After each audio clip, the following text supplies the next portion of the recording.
சுவாமி திருவீதி உலா வர்றாரு. எதுக்காக வர்றார்? பெருமான் உள்ளதான் சுவாமி இருக்கிறார், கோயில்லாம் உள்ள கும்பிட்டுக்கிறோம். அப்புறம் எதுக்கு சுவாமி வெளியில வீதி உலா வர்றார்? அந்த வீதி உலா வர்ற காட்சிய யார் பார்க்கணுங்கிறதுக்காக வர்றார்? உள்ள பார்த்தவங்க எல்லாம் வந்து திரும்ப வெளியே பார்க்கணுங்கிறதுக்காக வர்றாரா? இல்ல அவங்க தான் உள்ளே பார்த்துட்டாங்களே, அப்புறம் அவங்க வெளியே பார்க்கணும்? ஒரு திருவிழா நடக்குது, 10 நாள் விசேஷம், கொடி ஏத்தியாச்சு, தினம் ஒரு அலங்காரம் நடக்கும் சுவாமிக்கும் அம்பாளுக்கும்.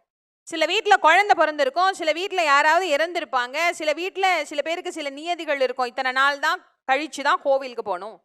சிலருக்கு உடம்பு சரியில்லாமல் இருக்கும், அன்னைக்கு குளிச்சிருக்க முடியாது, குளிச்சுட்டு தான் கோயிலுக்கு போகணும்னு ஒரு நியதியில் வாழ்பவர். அவங்களுக்கெல்லாம் மனசு ரொம்ப கஷ்டமா இருக்கும். ஆஹா, இந்த திருவிழா நேரம்னு பார்த்து இப்படி ஆயிடுச்சே, சுவாமியை பார்க்க முடியலையே, இன்னைக்கு என்ன அலங்காரமோ, அம்பாள் என்ன அலங்காரமோ தெரியலையே, இந்த பெருமானை நம்மால தரிசனம் பண்ண முடியாம போயிடுச்சேன்னு அவங்க எல்லாம் வருத்தப்படுவாங்களாம். அதனால இறைவன் என்ன பண்றாரு?